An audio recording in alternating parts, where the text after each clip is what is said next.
Manhattan, because they became famous Yeah. in New York, didn't Yeah, kind of bad, that one. A lot of them were very new in the Navy, and they weren't all that crazy about naval discipline, you know. They'll knock about kids, many from the country and so on. So they staged a strike the day they got there. They were, Why?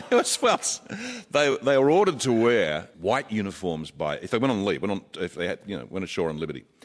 They were ordered to wear white uniforms by day, but if they had a 24-hour pass, they had to come back to the ship at sunset and change into blue uniforms, which they detested because they might have been with a girl or seeing a movie or whatever. They might have been half smashed. If they came back to the ship half smashed, they wouldn't be allowed ashore again. So they sat down on the forecastle on the foredeck and said, "We're not going anywhere." And there was hell to pay. The captain was ashore. So the command, the executive officer, there was even some talk, the officers strapped on revolvers. That was technically a mutiny. Eventually, it was all solved by a bit of tactful behaviour, and they were allowed, in fact, to just stick to the one uniform.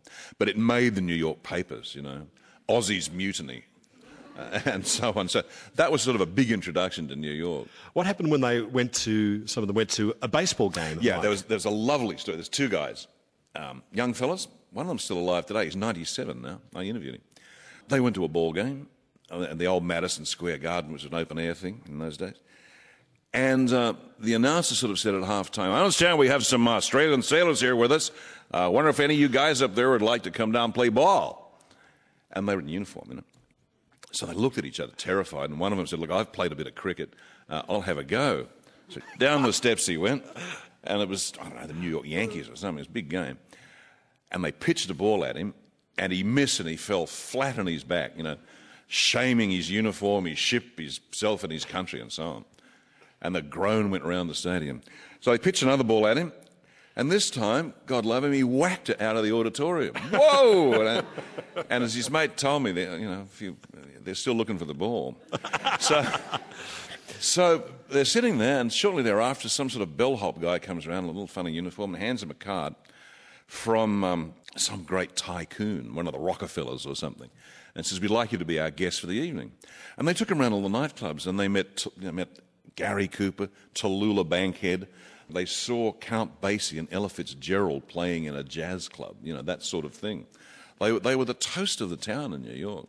They must have thought, "Gee, this Navy's a good lark, isn't it?" Join the Navy and see the world. Woohoo! They went out to the World's Fair and saw all these astonishing things out there. Build yourself a Chrysler car. You could pay for it in the morning and drive it home that night, that sort of thing. It had a very strange invention in it called air conditioning. There was another invention they could barely believe their eyes when they saw, called television. Look, pictures, that sort of thing. Some of them would remember it all their lives.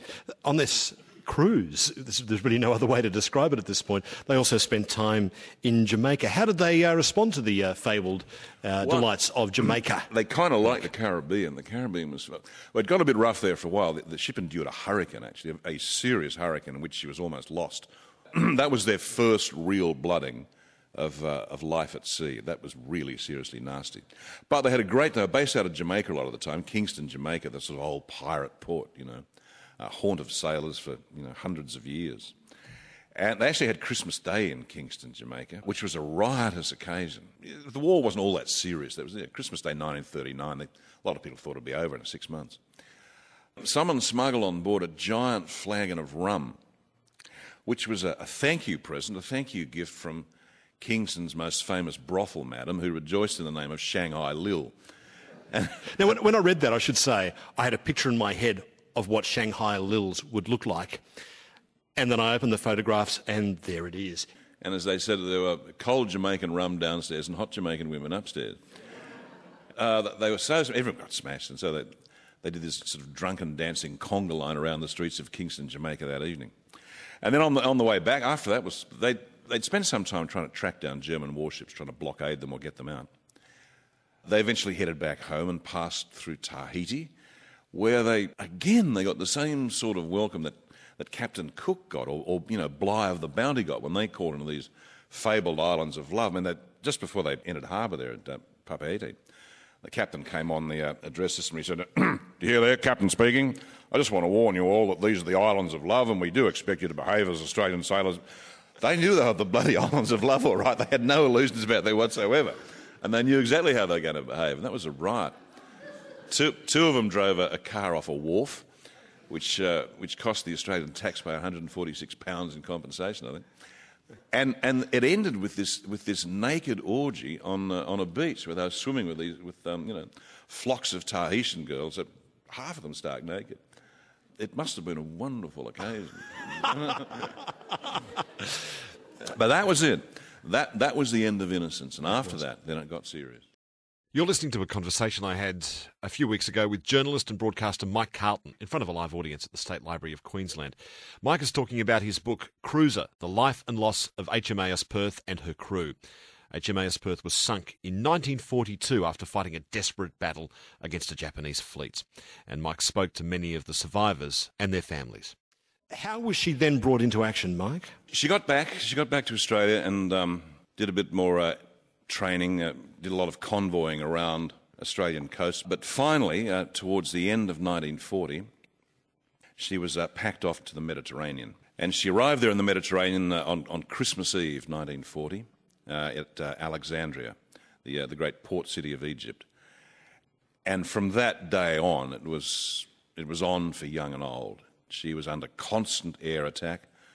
I think in the space of about 8 months in the Mediterranean, I'm trying to scratch up the figure now for you, I think it was 247 separate air attacks, either those Stuka dive bombers that came down vertically, the ones you see in all the movies all the time, the classic Blitzkrieg bomber, or the high-level bombing from the Italians, or the low-level accurate bombing from the Germans, and so on.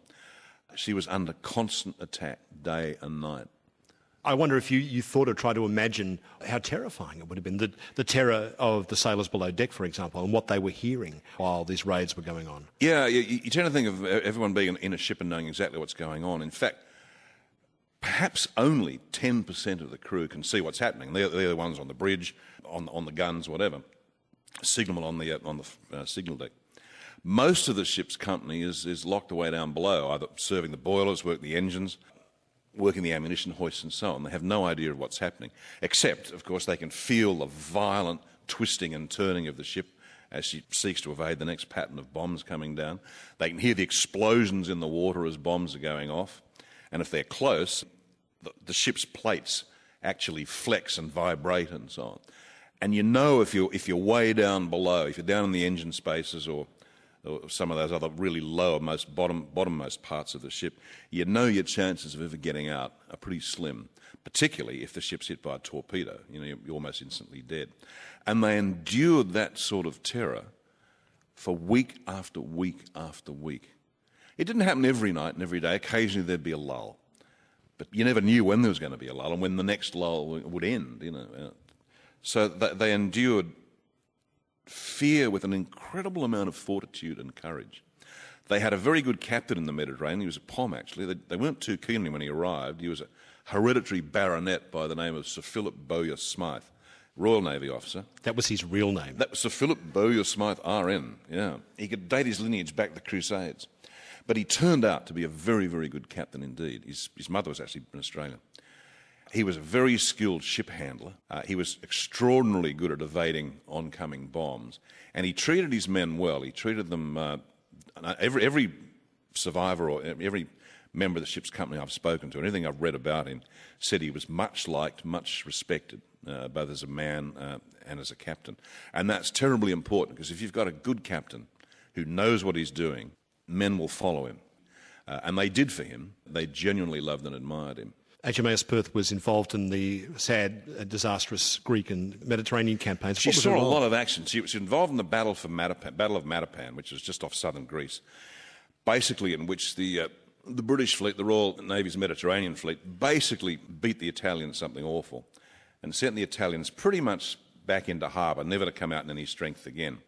But then there were these two disastrous Allied operations, the invasion first of Greece to try and kick the Germans out of Greece, or really to try and stop the Germans getting into Greece. That was a disaster and involved a hell of a lot of Australian and New Zealand troops. They were the main fighting force, the Australian and New Zealand armies. The British didn't have anyone. They were kicked out of Greece, and Perth had to evacuate a lot of those troops as well. I mean, it was just a disaster.